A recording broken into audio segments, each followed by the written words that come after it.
오늘 본문 9절 말씀해 보시면 누가 지혜가 있어 이런 일을 깨달으며 누가 총명이 있어 이런 일을 알겠느냐. 여호와의 도는 정직하니 의인의 길로 그 길로 다니려거니와 그러나 죄인은 그 길에 걸려 넘어지리라. 누가 지혜가 있어 이런 일을 깨달으며. 그래서 설교 제목을 지혜의 말씀이다, 그런 제목으로 이 시간 함께 말씀을 나누고자 합니다. 이번 주간의 성구 암송 구절은 창세기 3장 17절입니다. 주보 10페이지입니까? 그 밑에 보시면 나와 있죠. 같이 한번 우리 합독하겠습니다. 창세기 3장 17절 시작. 아담에게 이르시되 네가 네 아내의 말을 듣고 내가 네게 먹지 말라 한 나무의 열매를 먹었은즉 땅은 너로 말미암아 저주를 받고 너는 네 평생에 수고하여야 그 소산을 먹으리라. 아멘. 하나님이 하신 말씀이죠. 하나님은 처음부터 말씀을 주셨습니다. 천지 창조하실 때도 말씀으로 창조하셨습니다. 그래서 하나님께서는 빛이 있어라 하심에 그대로 빛이 있었다 그랬죠. 그 말씀은 1.1획도 변치 않고 다 성취된다 말씀하셨습니다. 그리고 그 말씀이 그대로 성취돼서 이 땅에 오셨습니다. 요한복음 1장 1절에 보니까 태초에 말씀이 계시니라. 이 말씀이 하나님과 함께 계셨으니 이 말씀은 하나님이시니라. 14절에 보니까 말씀이 육신이 되어 우리 가운데 오셨는데 아버지의 독생자의 영광이요 은혜와 진리가 충만하더라 했습니다. 이 말씀으로 우리를 살리셨다. 말씀으로 오신 분이 예수 그리스도십니다. 성육신 되셔서 오셨죠. 하나님은 이 말씀이 하나님입니다. 하나님께서 말씀으로 우리를 창조하시고 말씀으로 우리에게 복을 주시고 말씀으로 약속하시고 그 약속대로 붙잡고 나가는 자가 승리하게 되는 것이죠. 그래서 우리는 이 지혜의 말씀을 붙잡아야 된다. 그래서 창세기 1장 1장부터 1장 1절부터 31절까지 엿새 동안 하나님이 창조를 창조하시죠. 그리고 7일째 쉬시는데 그때마다 하나님 보시기에 좋았더라. 하나님 보시기에 좋았더라. 첫째 날 창조하시고 나서 하나님 보시기에 좋았더라. 둘째 날 창조하시고 나서 하나님 보시기에 좋았더라. 셋째 날, 넷째 날. 그리고 제일 마지막 여섯째 날은 인간을 창조하시고서 하나님 보시기에 그때는 심히 좋았더라. 심히 좋았더라. 바로 하나님이 선하게 창조하셨다. 그렇죠? 심히 좋았더라.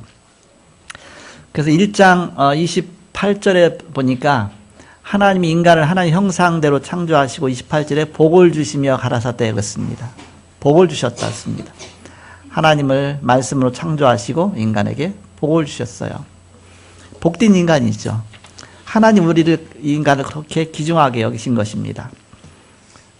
그래서 우리는 하나님 주신 그 말씀대로 따라가면 이 축복이 계속 되어지는데 이 말씀을 놓치게 된 것입니다. 그것이 창세기 3장 사건입니다.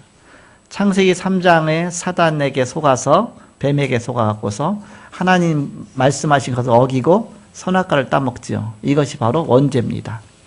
아담과 하와가 지은 그 원죄 때문에 인간의 모든 죄가 다 시작이 된 것입니다.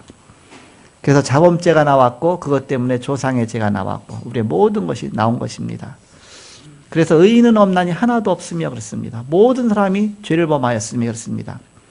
아니 내가 죄도 안 졌는데 근데 성경에는 모든 사람이 죄를 범하였으며 왜냐 아담과 하와 시조가 죄를 범했기 때문에 그 안에서 태어났기 때문에 그 원죄를 안고 태어난 것이죠. 그러니까 태어날 때부터 우리는 죄악 중에서 출생한 겁니다. 노예가 자식을 낳으면 그 자식도 노예가 됩니다. 왜? 부모가 노예니까. 그것처럼 원죄 아래 태어났기 때문에 우리는 바로 그 창세기 3장 아래 다 묶여버린 겁니다. 그렇기 때문에 우리의 힘으로 해결할 수가 없죠. 그래서 하나님께서 이 원죄 먼저 해결하시려고 그리스도를 보내신 것입니다. 나와 상관없이 십자가에서 그 문제를 해결해 놓으신 것이죠. 그래서 예수 그리스도 믿으면 나의 원죄, 자범죄, 조상의 죄 모든 저주를 다 끊었기 때문에 해결하신 것이 그래서 우리가 해방받는 것이죠. 로마서 8장 1절 2절 보니까 그러므로 그리스도 예수 안에 있는 자에게는 결코 정죄함이 없나니 죄를 정할 수가 없다. 왜냐? 이는 생명의 성령의 법이 죄와 사망의 법에서 너를 해방하였습니다. 그리스도 예수 안에 있는 생명의 성령의 법 그랬습니다. 이게 복음이죠. 하나님께서는 이 모든 걸 회복하시는 길로 처음부터 복음을 주신 것입니다. 복음의 말씀. 이 복음 붙잡으면 우리는 구원받고 살게 되는 것이죠. 그래서 처음부터 복음 주신 그 복음을 계속 깨닫도록 하신 것입니다. 이 복음을 잘 붙잡지 않으니까 문제가 오죠.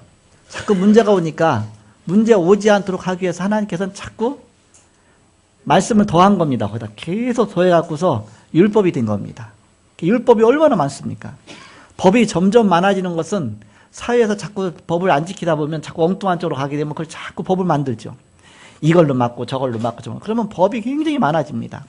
선진국일수록 법이 굉장히 많습니다. 법의 시행령도 생기고 아주 점점 많아지죠. 그러니까 꼼짝달싹 못하죠. 꼼짝달싹. 원래 하나님이 그렇게 꼼짝달싹 못하도록 인간을 구속하기 위해서, 인간을 속박하기 위해서 그렇게 해서 말씀을 주신 것이 아닌데, 원래 구원하시고 하나님이 바로 세워놓으신 이 축복 안에 들어오도록 하신 것인데, 인간이 자꾸 그걸 떠나가니까 법을 자꾸 만든 겁니다. 그것이 율법입니다.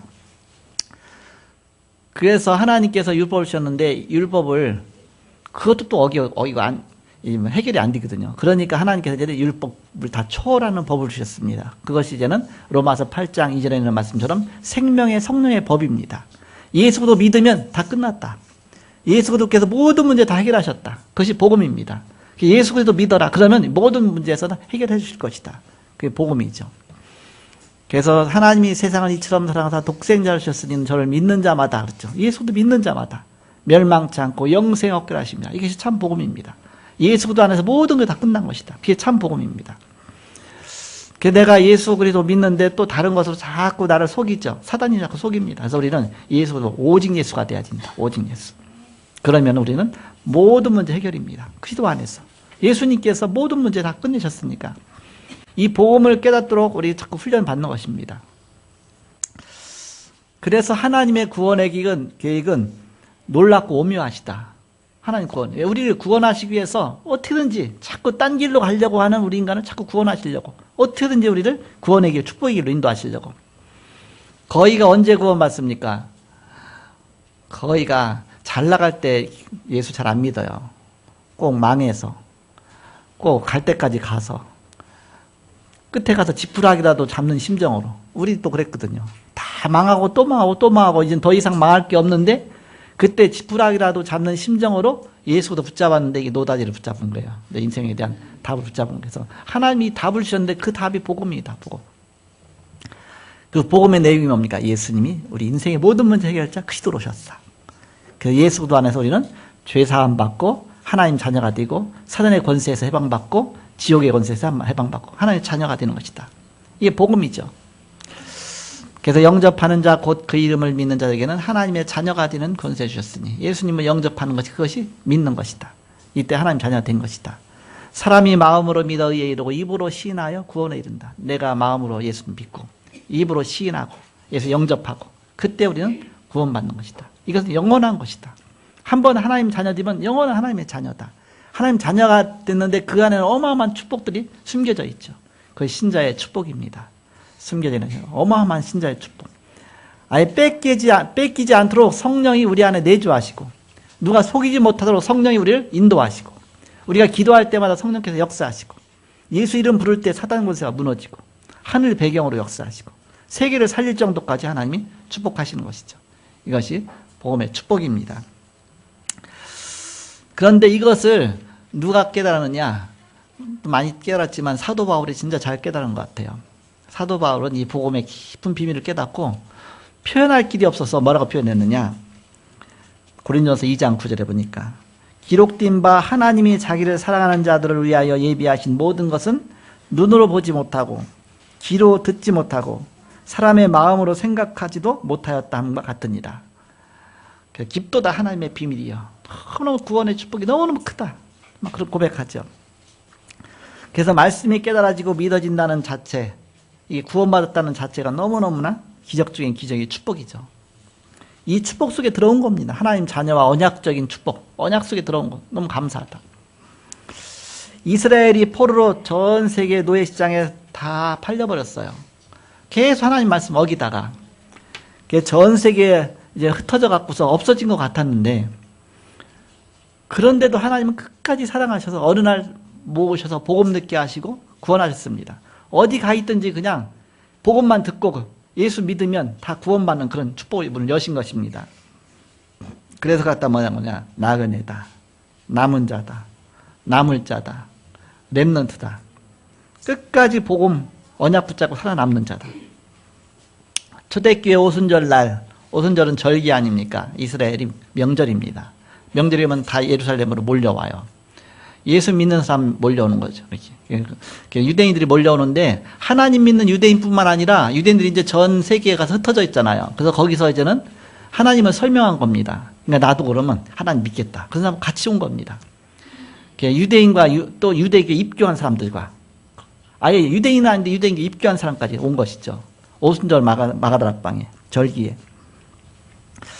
그래서 세계에서 한 곳으로 몰려와서 그리스도 복음 듣고 구원받고 세계 살리는 그런 선교사가 다 되게 된 겁니다. 그래서 사도행전 2장 5절에 보니까 그때 경건한 유대인들이 천하 각국으로부터 와서 예루살렘에 머물러 있더니, 그래서 9절부터 12절, 11절까지 보니까 어떤 사람들이냐, 전 세계 흩어진 자, 다 망했다고 생각했는데 전 흩어진 자, 나라가 막 전적으로 다 흩어져 있어. 막 중동에, 아프리카에, 어디는 전역으로 다 유럽에.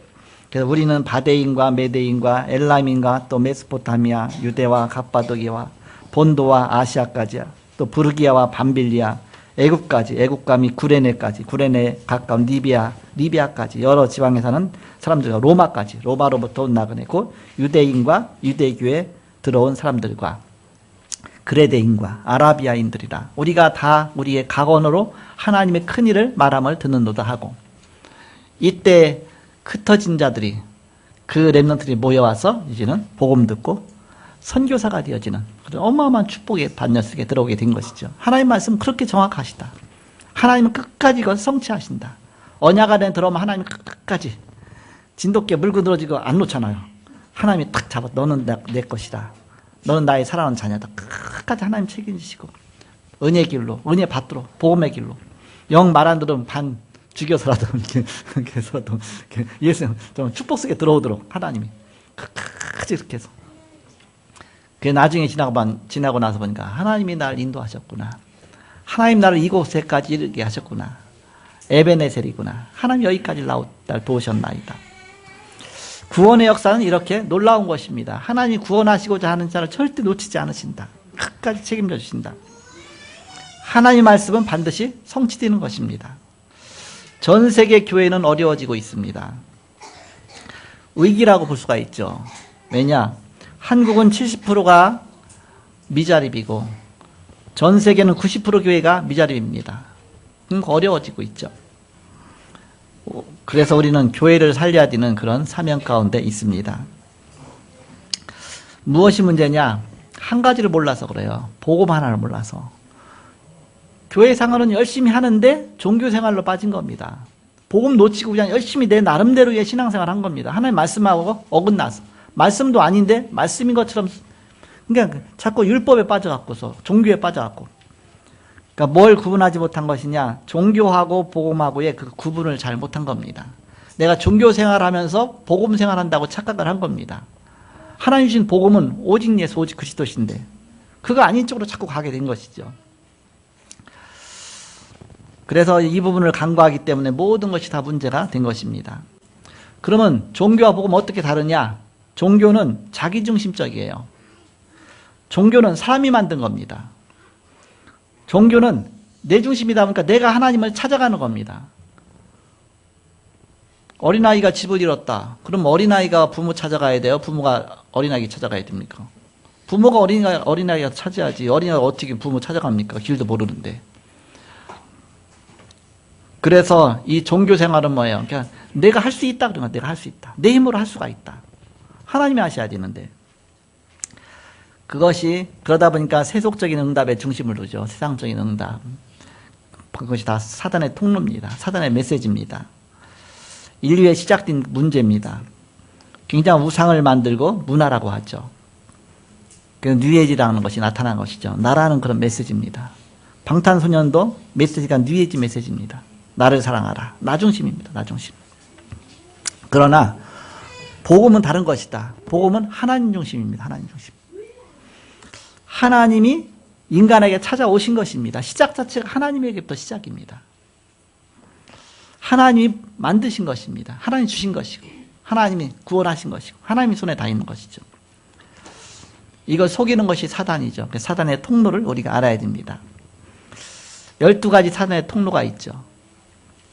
사단이 광명의 천사로 나타나서 그걸 속이는 겁니다. 고린도서 11장 14절처럼. 우리는 이 부분을 잘 알고 다 해답을 붙잡아야 되겠습니다. 해답. 하나님 주신 해답은 한 가지 복음이에요. 근데 복음을 좀 우리가 구체적으로 느끼게 설명해야 되니까 21가지로 좀 우리가 이렇게 설명하는 거 아닙니까? 교회가 사단의 속임수에 자꾸 걸리게 됩니다. 바리새 교회가 언약 받았는데도 사단에게 자꾸 속아서 노예로, 포로로, 속국으로 빠졌죠. 그리고 점점 하나님과 점점 멀리. 그 중세교회가 또 다시 어려워졌습니다. 복음 놓치니까. 중세교회가 자꾸 다른 복음을 전했습니다. 복음도 아닌데 자꾸 면죄부, 판매, 성경도 아닌데. 거기다 또 마리아 무호설, 마리아는 죄가 없다. 마리아도 인간인데 왜 죄가 없습니까? 예수님만 하나님인데. 그러니까 자꾸 복음 아닌 쪽을 자꾸 말한 겁니다. 그러니까 또 뭐 유아림보, 어린아이가 태어나자마자 죽었는데 죄가 있냐?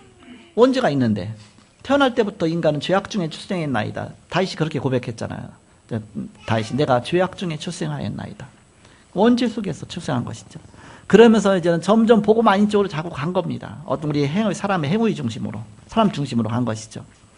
내가 열심히 하면 구원받을 수 있다. 그렇게 간 것이죠. 하나님 구원해 주셔야 되는데. 그러니까 중세교회가 점점 어려워진 겁니다. 그래서 바로 흑암 시대가 된 겁니다. 어둠의 시대가. 하면 된다는 것은 복음이 아닙니다. 하나님이 하셔야 되지. 내가 하면 된다. 그건 내 중심이죠. 이렇게. 그래서 본론으로 하나님은 원래 우리에게 복음을 주셨는데 이 복음을 놓친 것이다. 자, 그러면 우리가 알아야 될 3가지가 있습니다. 첫 번째 뭐냐? 본론으로. 성경은 구원 중심으로 기록된 것입니다. 구원하시려고 하나님이 우리 인간을 구원하시기 위해서 주신 책이 성경책이다. 구약과 신약 성경책이다. 그래서 어떤 사람이 그러잖아요. 약 2첩 먹으면 된다. 구약과 신약 2첩 다려 먹으면 당신 구원받는다. 생명살리라고 주신 것이 바로 성경입니다. 목표가 구원이고 생명입니다. 창세기 3장 설명이 모세오경입니다. 피언약 설명이 출애굽기입니다. 이사야 7장 14절 처녀에게서 동정에서 바로 그리스도가 탄생하시고 바로 이걸 설명하려고 선지자가 동원된 것입니다. 주가 그리스도라고 고백하려고 700년이 걸렸습니다. 오직 의인은 믿음으로 말미암아 살리라. 그래서 마틴 루터가 이 고백을 했죠. 구약은 세절기 중심입니다. 이것이 복음 설명입니다. 6월절, 오순절, 수장절 아닙니까? 세절기가. 6월절은 구원 설명이고 오순절은 성령인도 설명이고 수장절은 천국 배경 설명입니다. 구약에는 성막과 언약궤가 나오죠. 그것이 다 그리스도 설명이다. 신약은 어떤 중심이냐? 신약은 사도행전 1장 1절 3절 8절 그 중심입니다. 그리스도 하나님 나라 오직 성령 충만과 세계복음화 그 중심이다. 신약은. 교회사는 그럼 뭐냐? 교회사는 늘 이 복음이 늘 없어졌다가 회복됐다. 그것이 교회사입니다. 복음이 없어지면 또 하나님이 역사하셔서 또 복음 회복하시고 또 그러다 보면 나가다 또 복음 사라지고 또 다시 그것이 반복한 이야기가 그것이 교회사다. 그때마다 복음 전하는 사람들을 자꾸 이단으로 튀었습니다. 교권 갖고. 그래서 교회사다. 세계사 이야기는 어마어마한 우상 신전들을 지으니까 문화가 되죠. 돈이 되죠. 거기다 사람이 몰리죠. 경제가 몰리죠. 여기에 정치까지 가담하게 되죠.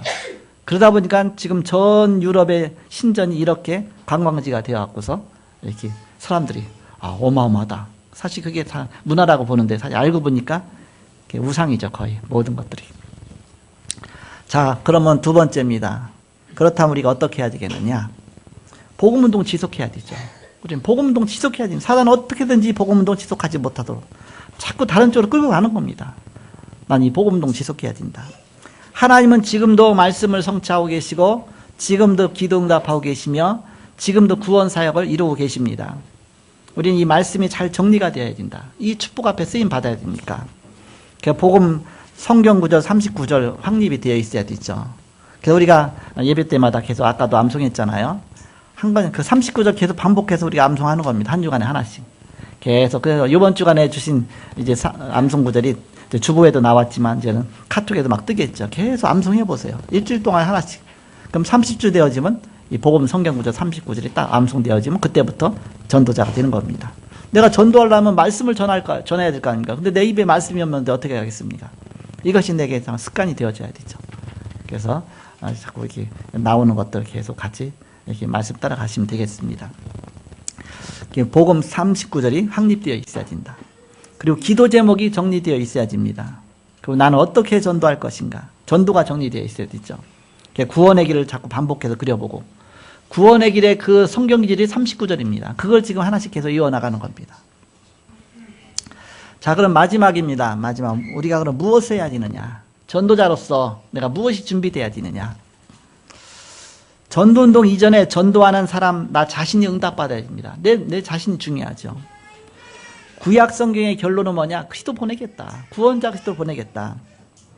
신약 성경은 그리스도가 오셨다. 하나님 나라 임하는 것이다. 그래서 그리스도 언약 붙잡으면. 그래서 사도행전 1장 1절 3절 8절로 다 끝난 것이다. 그 뒤는 증거다. 증거. 이것으로 끝을 내라. 그래서 복음의 해답을 복음을 설명하기 위해서 우리가 여러 가지 쭉 21가지 얘기했잖아요. 천명, 소명, 사명, 당연, 필연, 절대, 일심전심, 지소, 오직, 유일성, 재창조, 24, 25, 영원. 이것으로 각인 뿌리 체질내라. 복음으로 각인 뿌리 체질내라. 그 뜻입니다. 복음을 이런 면에서 저런 면에서 자꾸 설명한 것입니다. 인생에 대한 답이다. 답. 이 답을 붙잡아라. 복음은 모든 것이다. 그러면 자연히 응답받게 되어 있습니다. 교회 사회, 교회의 싸움이 왜 자꾸 일어나느냐? 복음 없는 두 패거리가 붙은 것이 교회의 싸움입니다. 복음이 없으니까 자꾸 하는 패거리가 나뉘죠. 우리는 복음으로 끝내야 된다. 그래서 20일 21가지. 이 복음의 삶이 뿌리가 쫙 내려야 된다. 그러면서 우리는 기도가 나오죠. 기도의 시작은 감사합니다. 하나님 앞에 우리가 그 다니엘처럼 사자굴에 들어가는데도 감사하고 하루에 3번씩 기도하고 감사함을 하는 게 아래라. 늘 감사. 감사로 기도가 시작되는 것이죠. 불신앙하면 기도가 안 되게 되어 있습니다. 그럴지라도 감사합니다. 감사할 때 하나님 앞에 기도가 나오는 것이죠. 그러면서 말씀 붙잡고 기도하고 집중하면서 기도하고 그러면 치유가 되어지고 미래까지 나와지는 것이죠. 그래서 우리는 하나님 만드신 나의 것, 하나님이 주신 나의 것, 하나님 주신 나의 현장, 이걸 찾아 나가는 것입니다. 나의 것, 이 땅에 하나님 나를 왜 보내시느냐? 나의 것을 찾아내는 것입니다. 그걸 찾는데 7가지 달란트 찾는 그 비밀이 유대인들의 그런 그 교육에 나오지 않습니까? 유대인들이 어떻게 세계를 정복했느냐? 유대인들이 세계를 정복한 그런 비밀 7가지가 나오지 않습니까? 그들은 끊임없이 탈무드, 토라, 쉐마 계속 공부합니다. 늘 공부해요. 그게 배경 어디서 나왔습니까? 성경에서 나왔죠. 결국 뭡니까? 말씀에서 나온 겁니다. 우리가 하나님 말씀 붙잡으면 다 되는 것입니다. 그렇게 해서 우리는 바로 달란트 7가지 찾는 비밀이 쭉 나오잖아. 이렇게 구체적으로 하나씩 다 설명은 그렇고요. 여러분이 다 이미 많이 들으셨으니까. 그래서 우리는 바로 이런 비밀을 알고서 우리가 세상을 정복해야 된다. 그리고 우리는 세상 흐름을 바꾸는 9가지 길이 있다고 했습니다. 우리는 한쪽 면만 보고 자꾸 가요. 그러면 어느 날 구덩이가 푹 빠집니다. 우리는 전체를 동시에 볼 수 있어야 된다. 그래서 넓게도 보고 높게도 보고 깊이도 볼 수 있어야 된다. 또 위도 보고 아래도 보고 옆도 볼 수 있어야 된다. 그래도 과거도 현재도 미래도 동시에 볼 수 있어야 된다. 그러면서 우리의 삶 속에 그리스도가 나타나는 전도의 20가지 전략이 나오죠. 이게 합쳐갖고 62가지다. 62가지 삶이 우리의 체질이 되어지는 것이다. 그러면 업 속에서 그리스도가 나타나고 학업 속에도 그리스도가 증거되고 나의 모든 삶이 그 속에 있게 되는 것입니다. 자, 결론입니다. 전도가 안 된다는 것은 복음이 안 된다는 말입니다. 전도가 어렵다는 것은 복음이 어렵다는 것입니다. 신학 공부는 복음을 전하기 위해서 하는 것입니다. 공부 많이 했는데 전도는 못하죠. 그럼 안 맞죠. 전도를 이해 못한 것입니다. 가는 전도만 있는 것이 아니죠. 오는 전도도 있고 누리는 전도도 있고 보내는 전도도 있고 여러 가지 전도가 있습니다. 내가 선교사로 파송받고 가는 것만이 아니죠. 선교사를 보내는 선교사도 있고 또 이제는 보낸 선교사를 우리가 후원하는 선교사도 있고 여러 가지 선교 다 있죠. 이번에 피지에서 선교사님들 9분이 이번에는 오시기로 했어요. 점점 많아지는데 그래서 우리가 헌신해야 될 부분이 많은 것 같습니다. 기도해야 될 부분이 많은 것 같아요. 그래서 우리가 그럼 어떻게 9분 선교사님이 오시면 선교대에 참석하시고 또 합숙도 참석하시고 다 하시는데 우리 교회에서 2박 3일 동안 선교 케어하게 되는데 그것이 우리의 작은 헌신 갖고 다 이루어지는 거 아닙니까? 그 우리가 그 돕는 것이 다 선교하는 것이다. 선교하는 것이다. 그래서 예수님께서 뭐라고 말씀하셨느냐? 나를 따라오너라 내가 너희로 사람을 낳는 어부가 되게 하리라. 마가복음 3장 13절에서 15절에 보니까 내가 너희를 부른 것은 나와 함께 있기 위하며 보내서 전도도 하며 귀신을 내어 쫓는 권세도 있게 하랍니다. 나서는 예수의 이름으로 걸어라. 내게 있는 것 내게 주느니 나서 예수 그리스도의 이름으로 걸어라. 내게 주신 복음의 비밀을 내가 누리는 것이죠. 그래서 모든 문제 해결자 그리스도라는 답을 하나님이 우리에게 주셨습니다. 이 답을 붙잡고 가는 것이다. 복음. 그 복음의 내용이 뭡니까? 예수가 그리스도 맞구나. 석가는 그리스도가 아니고 예수님이 그리스도구나. 그리스도가 아니면 영적인 문제를 이길 수가 없습니다. 사단이 이길 수가 없습니다. 문제는 그리스도의 필요성을 못 찾아내는 것이다. 내가 그리스도가 필요하구나. 그리스도의 필요성을 찾아내는. 그리고 그리스도의 당연성입니다. 사도행전 17장 3절에 보니까 바울은 복음의 당연성을 얘기했죠. 그리스도이기 때문에 당연히 십자가에 죽으셔야 되고 부활하셔야 된다. 하나님이니까 부활하셔야 되지. 당연히. 부활하지 못했으면 하나님이냐. 어떤 재림 예수는 내가 예수다 그래놓고 내가 이제 죽은 다음에 부활할 거다 해서 부활할 때 기다렸더니 부활 안 해. 나중에 보니까 거기 좀 이상해. 살이 좀 하얘지거든. 거기 나중에 구더기가 그 속에서 나와. 부활이 아니라. 그래서 부활한다고 해놓고 부활하지 못한 그 가짜 재림 예수들이 얼마나 많습니까? 그는 뭐 사람이니까 하나님의 능력 그건 속일 수가 없죠. 그래서 우리는 그리스도의 절대성 붙잡는 것이죠. 오직 그리스도만 할 수 있는, 그리스도 아니면 안 되는 그리스도의 절대성. 그렇다면 문제는 문제가 아니죠. 문제는 따로 있습니다. 그리스도 모르는 것이 문제입니다. 이거 모르면은 애굽에 있으나 나오나 똑같은 것이다. 홍해 가른 것은 기적이 아니라 안 믿으니까 하나님이 믿으라고 가르친 것이다. 요단 갈라진 것은 기적이 아니라 하나님 믿으라고 갈라신 것이다. 그래서 우리가 보아야 될 것은 따로 있습니다. 바로 하나님의 성삼위 하나님의 비밀이 보이는 것이죠. 하나님이 역사하셨구나. 하나님이 인도하시는구나. 하나님이 우리를 구원하시려고 말씀도 되시고 육신으로도 오시고 성령으로 역사하시고 구원하기 위해서 그렇게 하신 것입니다. 그래서 남은 자로 복음 전하기 위하여 흩어진 자로 나그네로 숨겨둔 자로 남은 자, 흩어진 자, 남을 자 다 렘넌트라고 하죠. 하나님이 렘넌트로 이스라엘을 흩으신 겁니다. 이제 더 이상 구제 불가능하니까 완전히 흩어버린 겁니다. 그렇게 해놓고 나중에 렘넌트로서 다시 오순절에 마가다락방으로 모으셔서 세계복음 앞에 쓰임받게 하신 것입니다. 그동안 고생은 많았죠. 얼마나 고생 많았겠습니까? 노예로 포로로 고생 많았겠죠. 그 겪지 않고도 말씀 따라가면 우리가 편하게 가는데 사실은 많이 고생해 본 다음에 복음 붙잡음 거의가 그렇게 붙잡지 않습니까? 그래서 우리는 이런 사람들을 하나하나 찾아 세우는 것이다. 외국에서 와서 복음 받고 제자가 된 자들이 있죠. 기적이죠. 왜 기적이냐? 가서 찾아가서 만나서 제자로 삼아서 데리고 와서 훈련하려면 많은 시간과 재정이 필요합니다. 근데 왔다. 얼마나 기적입니까? 제자의 생과 미래는 하나님의 손에 있습니다. 전도자에게 냉수한 것도 그 상을 잃지 않을 것이다 그랬습니다. 그렇게 중요한 것이다. 이 응답이 저와 여러분에게 있기를 그리스도 이름으로 축복합니다. 지혜의 말씀을 깨달으시고 이 축복 속에 많은 영혼 살리시는 여러분 되시기를 그리스도 이름으로 축복합니다. 기도하겠습니다. 하나님 감사합니다. 귀한 말씀 주시고 지혜의 말씀으로 한 주간도 이 말씀이 확립되어지고 뿌리내리지고 체질되어지게 하시고 많은 사람 살리는 작은 선교사가 다 되게 하여 주옵소서. 감사하며 예수님의 이름으로 기도하옵나이다. 아멘.